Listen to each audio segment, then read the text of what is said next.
예, 지난 4일 우리 군인 2명이 비무장지대 DMZ 수색 작전에 나섰다가 북한이 묘사한 목함 지뢰를 밟아 중상을 입었습니다. 국방부는 이번 사건을 북한의 명백한 도발로 규정하고 혹독한 대가를 치르게 하겠다고 밝혔습니다. 네, 이번 북한의 도발 여러 면에서 제2의 천안함 사건이라는 분석도 나오는데요. 남북 관계 또한 더욱더 경색 국면에 들어갈 것으로 보입니다. 오늘 이 시간에는 홍현익 세종연구소의 수석연구위원 그리고 강철환 북한 전략센터 대표와 함께 관련된 자세한 이야기 나눠보겠습니다. 안녕하십니까? 어서 오십시오. 예, 먼저 홍 의원님, 네. 이게 지난 4일에 네. 발생을 했죠. 그리고 네. 어제 이제 국방부에서 브리핑을 했습니다. 북한이 매설한 것으로 확신을 하고 우리 군은 있지 않습니까? 네. 자, 의도적으로 매설한 것으로 봐야 되겠죠. 그렇죠. 예, 예. 예, 왜냐하면 그 위치가 네. 경사지인데 우리 쪽이 더 높은 곳에 있기 때문에 네. 비가 와서 유실됐다고 하면은 거꾸로 우리 쪽에서 북쪽으로 내려가야지 그렇죠. 예. 이쪽으로 내려오기가 어려운 곳이고 MDL이라고 군사분계선에서 430m나 내려와 있는 곳인데 예. 비가 왔다고 하지만 지난달 22일 날 우리가 그 지역에서 작전을 했고 그다음에 24일에서 26일까지 비가 내렸답니다. 근데 예, 예. 25일 날 저쪽에 GP 초병들 경계 교환이 있었고 예, 예. 그래서 지난달 25일에서 지난달 말 사이에 매설했을 가능성이 매우 크다. 왜냐하면 그 지역에 우리가 돌아다녔는데 아무 문제가 없었는데 예, 이번에 예, 예. 문제가 발생한 걸 봐서 그렇고요. 발견된 지뢰가 북한의 전형적인 목함 지뢰하고 똑같은 성분인 걸로 밝혀지고 예. 그리고 위치도 이제 그 우리가 더 높은 지역에 있고 예, 예. 그다음에 우리가 설치한 그 통문이라고 하는 예. 철책 네. 거기에 북쪽에 2개, 우리 쪽에 1개 이렇게 매설돼 있어서 손을 집어넣어서도 예. 매설이 가능합니다. 예. 그래서 북한이 한 게 확실하다 이렇게 보는 거죠. 예, 네. 예. 이번 사건이 터지면서 목함 지뢰에도 사람들의 관심이 쏠리는 것 같은데 위력이 네. 어느 정도인지 또 이번에 네. 북한군이 이 목함 지뢰를 선택한 이유가 무엇인지도 궁금하거든요. 예. 그러니까 목함 지뢰는 이제 단기전에 필요한 무기인 것 같습니다. 그래서 예전에 구소련에서 이제 발명을 했고요. 예, 예. 북한군이 그걸 대량 도입을 한 것은 만들기가 쉽거든요. 예, 예. 그러니까 나무 목함에 진짜 뭐 뚜루찌라고 하는 이제 화약, 그렇죠. 그 TNT를 넣고 이제 그냥 이 폭침 그 내관만 넣으면 되기 때문에 예. 만들기가 쉽기 때문에 이제 북한이 대량으로 이제 하고 있는데. 예. 이건 장기전은 안 됩니다. 그러니까 목함이기 때문에 한 2년 지나면 다 녹이 슬기 때문에 안 되거든요. 그래서 아마 단기전을 할 때 이제 그걸 숨겨놓고 이제 작전을 하는데 예. 아마 이제 이번에 그 목함 지뢰를 사용한 것은 뭐 여러 가지 목적이 있겠지만 예. 제가 보건대는 아마 그 도발 차원도 물론 있겠지만 북한 군부 내에서 예, 예. 이제 그 탈영병들이 많아지다 보니까 이 탈영병이 갈 곳은 뭐 중국으로 가든지 아니면 남쪽으로 가야 되는데 예. 갈 길이 막혀 있거든요. 그래서 많은 군인들이 이제 그 남쪽으로 돌파할 수 있는 그런 길을 찾고 있다고 이제 예. 볼 수가 있습니다. 그래서 아마 이걸 막기 위해서 예. 북한 군부가 이제 그 지뢰를 다시 또 매설을 하면서 예. 이걸 이제 홍보를 해야 되니까 이 가장 빠른 홍보는 이제 그 어떤 사고를 내서 그 사고가 북한 군부 내에 퍼지게 하는 게 그 효과가 있거든요. 예. 그러니까 언뜻 보기에는 도발 같이 보이지만 예. 제가 보건대는 이게 약간 북한 군부 내에 약간 예. 탈영병과 연관된 것이 아니냐. 왜냐하면 이제 그런 그 목함지를 이렇게 설치할 뚜렷한 목표가 좀 보이진 않습니다. 예, 그래서 저는 그래서 이게 아마 약간 좀 탈영병 막기 위한 이제 그런 그 목적에 의해서 예. 설치한 것이 아니냐는 생각이 들고요. 예. 만약 그게 아니라면 예. 그 인민군 이제 작전부라고 있습니다. 예. 특수훈련하는 애들이 있는데 얘네들이 실전 훈련을 하기 위해서 항상 휴전선에서 훈련을 하거든요. 예. 그러니까 남한 군대를 보면서 예. 거의 뭐 남쪽이 왔다 갔다 하기도 하고. 최근에 DMZ에서 도발 예. 훈련, 매복 예. 훈련 많이 했다잖아요. 그렇죠. 근데, 예. 근데 그 휴전선 민사 경찰 애들이 와서 설치하기는 쉽지가 않습니다. 특수 훈련을 받은 애들이 멀리 와서 해야 되기 때문에 저는 그래서 아마 얘들이 훈련용으로 와서 이제 설치하고 이제 간 것이 아니냐. 그럴 수도 있다. 예, 훈련의 목적으로. 예.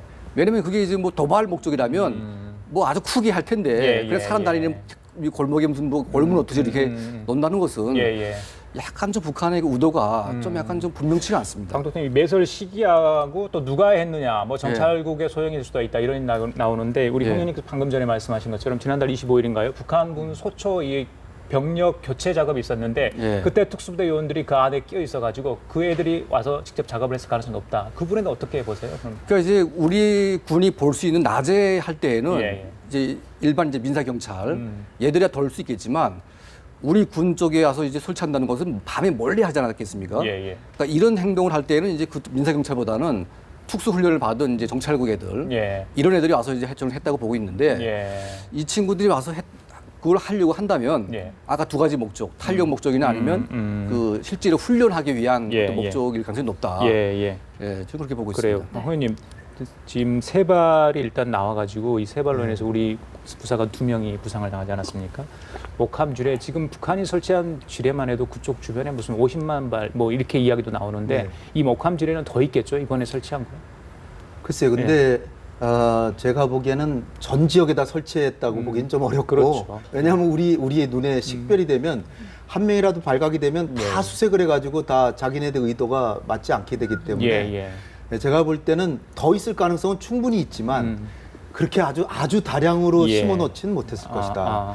그리고 이제 그 이번 사건이 난 다음에 전 지역에서 우리가 또 이 수색을 했습니다. 예. 했는데 아직 발견된 건 없는데 그러나 이제 지금 우리 군에서는 여기에 대해서 엄청난 이제 응징을 가하겠다라고 해서 이제 확성기 방송도 맞습니다. 하고 이제 하는데 제가 볼 때는 이제 또 다른 방식을 또 찾을 가능성이 크다.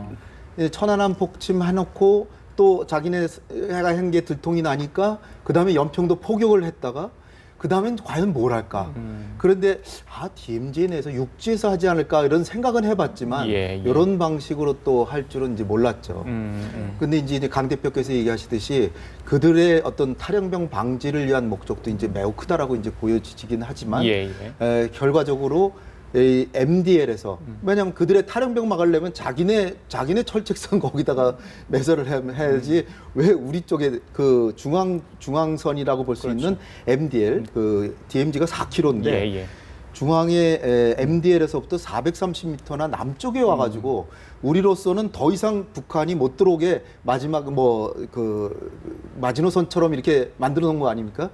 남쪽에 침범한 거죠. 침범해가지고 북쪽 지역에 2개, 남쪽에 하나 이렇게 심어놨는데 이것은 일단 완전한 정전협정 위반이고 그리고 이 천안함 폭침처럼 우리 군의 사기를 저하시키고 이제 이번에 또 이제 을지훈련 하는데 그 훈련에 대해서 어떤 그 작전 활동에 있어서 어떤 그 범위를 제한하려고 하거나 아니면 그 DMZ 내에서 우리 군에 활동하는데 굉장히 위축되게 그런 걸 노린 게 아닌가 저는 그렇게 생각합니다. 그래요. 조금 전에 천안함 사건 언급해 주셨지만 실제로 많은 분들이 유사성을 많이들 언급을 하고 계십니다. 뭐 어뢰에서 지뢰로만 바뀐 것이다 이렇게 이야기를 하고 있는데 앞서서 만약에 뭐 북한 내부의 문제일 수도 있다라고 얘기를 하긴 하셨지만 만약에 남한을 공격한 거라면 어떤 의도가 있다고 봐야 될까요? 그러니까 저는 이제 천안함하고 동일시하는 건 조금 문제가 있다고 봅니다. 왜냐하면 천안함 같은 경우는 북한이 목적이 있었거든요. 그 당시에 북한 해군이 워낙 남한 해군이 강해서 전투력이 상당히 떨어져 있고 패배주의 만연하다 보니까 이거를 많이 하기 위해서 김정일이 지시를 내렸습니다. 직접 내려서 그 인민무력부 최고사령부에서 회의를 했고 거기서 아마 이제 김일철 상장이 반대했다가 잘리기도 했지만 어쨌든 북한 군부가 모의해서 이제 작전을 한 거거든요. 근데 이번 같은 경우는 목함 지뢰 2개를 갖다가 이제 살짝 묻어놓는 건데 이걸 갖다가 최고사령부가 회의를 했겠냐. 저는 그게 좀 약간 너무 나간 것 같아요. 그래요? 그래서 아마 그 뭔가 큰 걸 하려면 천안함 폭침과 같은 큰 사건을 터지지 달랑 뭐 한두 명이 이렇게 뭐 다리 자르게 하는데 그 정도로 뭔가 하긴 너무 석연치가 않다. 이게 약간 좀 동네 양아치들이 하는 짓이지 이게 북한 군부가 하는 게 아니거든요. 이게. 그럼 최대한 그 부대 그 부대장이나 아니면 정찰총국장 김영천 뭐 정찰총국장이나 그러니까 가장 우두머리 누구라고 보세요? 그러면 우리 강 대표께서. 그러니까 일단은 최고 사령관의 명령을 직접 받고 했냐, 아니면 정찰총국의 그냥 자의적인 판단에 의해서 했냐 이 두 가지 중에 하나인데 제가 보건대는 아마 정찰총국장의 어떤 자의적인 판단에 의해서 하지 않았을까. 그러니까 최고 사령관이 뭔가 기획을 했다면 달랑 그거 2개 해가지고는 그게 약간 모양새가 안 좋거든요. 남한에 대한 어떤 도발인데 김정은이 이걸 뭐 허락하지 않았을까요? 사전에 보고를 해가지고. 그러니까 뭐 이런 목함 지뢰 같은 것을 하려면 상부의 지시를 받아야 되는데 이 상부의 지시라는 게 꼭 최고사령부까지 올라가서 목함 지뢰 2개를 묻어라. 김정은이 이게 지시를 했겠냐 이거죠. 이건 너무 좀 약간 비약적인 것 같아요. 의원님 어떻게 보세요? 저도 강 대표 말씀이 일리가 있다라고 보고요. 그래요? 김정은이가 직접 하라. 뭐 김정은이가 지시를 했으면 몇 날 며칠 몇 시에 터트려라 뭐 이렇게 했는데 이거는 우리가 가야 터지는 거니까 어떤 시점도 자기가 조절할 수가 없고 일단은 일선 지휘관 아니면 정찰총국이나 이런 김정은의 직접 지시보다는 김정은이는 일선 부대 훈련을 실전을 방불하도록 해라 뭐 이렇게 하고 기본 전략 노선을 대남 강경 노선을 지금 취하고 있으니까 일선 사령관이나 아니 정찰총국장으로 봐서는 아 그렇다면 이 정도는 해도 되겠다라고 자기가 어느 정도의 재량을 가지고 이 정도 일을 하지 않았을까. 근데 이게 이제 그 여파는 이제 광복절 행사도 물 건너갔지만 두고두고 미칠 영향이 클 가능성이 이제 과도한 크죠. 충성 경쟁에서 나왔다고 그럴 보지 수도 않으세요? 충분히 있는 거죠. 그러니까 일선 지휘관이 아 정말 열심히 훈련하다가 이 우리가 이번에 한번 혼내줬습니다. 뭐 이래서 김정은이한테 뭐 야단 맞았을 가능성은 별로 없는 것 같고 오히려 그들로 봐서는 이 남북 관계도 안 좋고 더군다나 대북 전단도 살포하고 그러는데 일선에서 이제 남한의 군인들이 DMZ에서 함부로 활동 못 하겠구나 잘했어라고 칭찬을 들을 가능성이 있기 때문에 그런 공명심에 자의적으로 했을 가능성이 있다. 그래요. 그래요. 이 폭발 사고 직후에 우리 군이 보여준 모습은 굉장히 감동적이지 않았습니까? 동료 병사를 먼저 챙기는 모습도 저희들이 지켜볼 수 있었는데, 근데 문제는 DMZ가 뚫린 것 아니겠습니까? 지난번에 노크 기순도 있었고 대기 기순도 있었고요. 자, 문제는 분명히 있어 보입니다. 참 아쉬운 게 그 폭파 장면에서 부상당하고 그런 거는 열상 감지 장치가 찍었는데 하필이면은 그 매설하는 건 못 찍었는지 그러니까 뭐 천안함 때도 그랬습니다. 필름이 가다가 뭐 중단되기도 하고 뭐 항상 100% 작동하는 건 아니라고 하더라도 하필이면 요번에 북한군이 와가지고 이렇게 매설하는 걸 딱 찍어놨으면 얼마나 좋았을까. 천안함 때도 매우 아쉬운 거는 그 도발을 자행한 그 놈들을 잡지 못한 거 아닙니까? 그러니까 요번에도 참 아쉬운데 군에서는 이 녹음이 무성하고 뭐 비도 오고 뭐 그래가지고 잘 작동 안 하는 게 있어가지고 우리가 크게 잘못한 건 없다 이렇게 말씀을 하시는데 이거는 그렇게 해서는 안 된다고 생각하고요. 더군다나 우리가 지금 한민구 국방장관이 최대의 어떤 그 DMZ 내에서 우리가 주도권을 잡을 수 있는 작전을 펴겠다. 이렇게까지 이제 하고 있는 상황에서 그리고 북한이 도발하면 몇 배로 보복을 한다라고 이렇게 항상 응전에 각오를 하고 있는 상황에서 응전보다는 예방과 억지가 중요한 거죠. 예방과 억지 면에서 지금 실패했다는 것은 군에서는 사실 할 말이 별로 없다. 그래요. 네, 그리고 그 지뢰 매설 장면을 포착을 못했기 때문에 원점 타격도 지금 불가능한 상태인데 그렇기 때문에 강력한 응징을 하겠다라고 밝히면서 대북 확성기 방송을 11년 만에 재개를 했습니다. 이걸 보복이라고 볼 수 있을까요? 가장 무서운 보복이라고 볼 수 있겠죠. 그러니까 북한 당국은 이제 뭐 맞서 싸우는 게 무서운 것보다 지금 북한 군인들이 이제 사상이 변질되는 것을 가장 두려워하는 거거든요. 왜냐하면 사실 그 휴전선 일대에 배치된 4개 군단, 한 60만 군단이 가장 청정지대입니다. 그러니까 이제 외부 정보에 차단된 소위 그 김씨 왕조를 위해서 충성을 다할 군대가 밀집되어 있는 곳인데 여기에 삐라가 떨어지다 보니까 이제 군인들이 변화되는 거거든요. 그래서 북한군이 굉장히 반발을 하고 있는데 만약 이제 대북 확성기를 불고 또 대형 전광판이 또 나오고 이제 삐라가 뿌려지게 되면 이 군인이 이제 변질되기 때문에 이거는 북한 정권이 마지막 포로거든요. 심지어 차원에서 동요가 된다는 얘기죠. 그렇죠. 이게 동요가 되면 북한 정권은 급격하게 무너질 수밖에 없습니다. 그래서 아마 북한군이 가장 두려워하는 보복 수단은 심지전이기 때문에 이걸 한다는 것은 북한이 정말 싫어하는 거거든요. 근데 만약 이제 확성기에 북한이 반발을 해서 쏜다고 할지라도 한국군이 대량으로 보복을 하게 되면 북한군이 그걸 막을 길이 없습니다. 그래서 뭐 이럴 수도 없고 저럴 수도 없는 그런 상태이기 때문에 북한군으로서는 굉장히 난처한 입장이 될 거다 저는 그렇게 보고 있습니다. 그래요. 혹독한 대가를 치르겠다 했는데 첫 대응 조치가 일단 대북 확성기 재개한 거 아니겠습니까? 어떻게 보세요? 적절하다고 보시는지? 뭐 적절성을 떠나서 가장 효과적인 건 분명하고요. 그리고 상당히 적절하다고 생각되는 게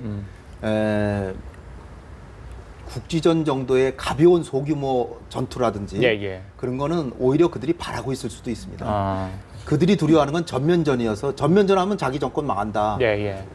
왜냐하면 뭐 그동안에 우리 군의 첨단 화력이 많이 들었고 그들이 갖고 있는 건 비대칭 무기로 핵과 미사일이지 이 전쟁을 지구전으로 하게 되면 결국은 한국과 주한미군이 이길 거라고 그들도 생각하고 있기 때문에 소규모 전투라면 할 수도 있다라는 각오는 갖고 있지만 예. 이거는 북한군의 사기 전체를 그냥 저하시켜가지고 자칫하면 김정은 정권의 비수를 꽂는. 예. 왜냐하면 북한에서 군생활 뭐 10년 그렇게 하는데 예. 그 나와서 외롭고 그 식량 보급도 별로 안 돼가지고 예. 잘 먹지도 못하고 있는데 이 남한이 번영돼 있다 그러고 예. 번영된 모습 예. 보여주고 그리고 이게 또 그 밤에는 24km 나가서 개성 시내까지 들린답니다. 그러니까 북한 주민들이 동요할 수 있기 때문에 예. 이건 제일 효과적인 방법이고 저번에 두 군데만 시작한 것도 참 잘한 거라고 봐요. 그래요? 만약에 또 다른 도발이 있으면 더 넓히는 거죠. 16개가 있다면서요? 그래서 다. 이게 하나의 예. 억지력으로 예.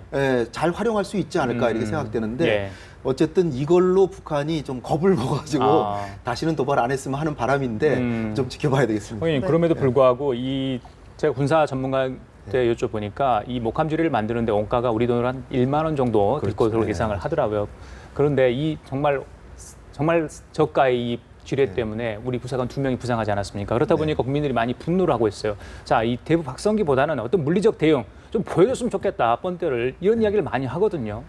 지금 나온 보도 보면은 우리 정부도 뭔가 그 지역에 있는 소초를 공격한다든지 그들의 GP라든지 GOP를 공격한다든지 그것도 검토를 하긴 했는데 그걸 하려면 즉흥적으로 해야 되는 거죠. 근데 벌써 시일이 많이 지났잖아요. 시일이 많이 지났고 또 하나는 우리가 또 독자적으로 하기보다 미국하고 또 상의를 하잖아요.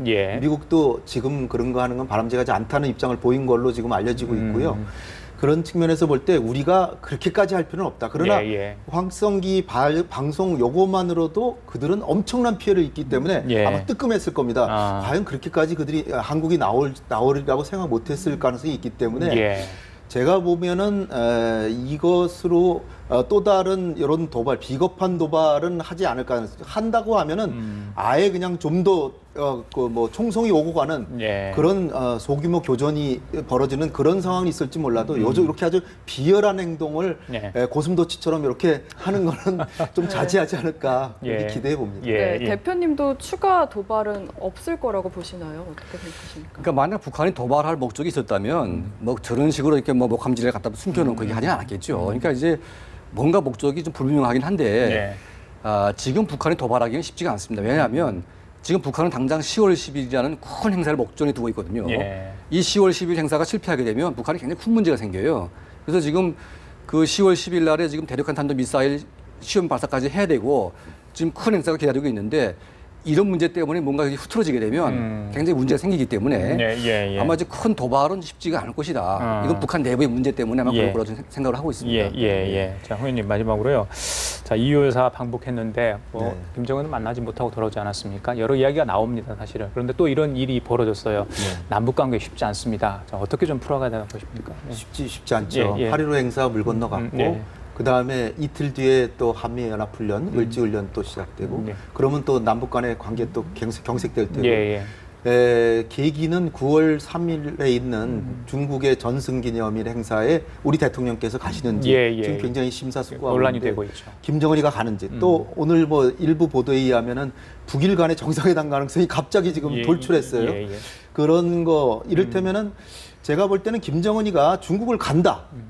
그러면은 도발로 가지 않을 가능성이 있는데 전승절 행사에 가지 않고 계속 남북 관계가 소원해지고 정면 대결 국면을 가고 미국하고도 전혀 대화가 이루어지지 않으면 10월에는 아까 그 강 대표 얘기하셨듯이 그 노동당 창건 행사가 워낙 중요하기 때문에 뭔가는 주민들한테 보여주기 위해서 장거리 미사일 쏠 거란 말이죠. 그러면 안보리 제재하게 되고 그러면 4차 핵실험 갈 가능성이 지금으로서는 굉장히 커 보입니다. 그렇기 때문에 우리 정부가 이런 이 군사적으로 응징할 거는 응징하지만 보다 적극적으로 대화 노력도 같이 해줬으면 하는 바람이에요. 응징할 거는 하지 않는 게 아니라 응징하면서도 대화를 하고 인도주의적 지원도 좀 더 하는. 그래서 과거 독일의 사례를 보더라도 인도주의적 지원하는 게 결국 통일로 이루는데 큰 도움이 됐다. 동독 주민들이 서독을 흠모하고 존경하게 그렇게 만드는 방법 중에 하나가 인도주의적을 지원을 많이 하는 거거든요. 그래서 어떻게 보면 우리 정부는 계속 또 추석 이상가족 상봉도 계속 제안하고 계속 대화를 제안하면서 국가안보는 해나가는 그런 양수를 둬야 되고 또 북일 간에 만약에 정상회담이 된다면 이거는 우리한테는 굉장한 또 외교적 타격이거든요. 그러니까 예. 이럴 때일수록 북한과의 관계를 어느 정도는 정상화를 시키면서 예. 대응할 건 대응했으면 하는 바람입니다. 참 답답합니다, 정말. 예, 알겠습니다. 자, 지금까지 홍현익 세종연구소 수석연구위원 그리고 강철한 북한 전략센터 대표와 함께 얘기 나눠봤습니다. 두 분 감사합니다. 감사합니다. 예.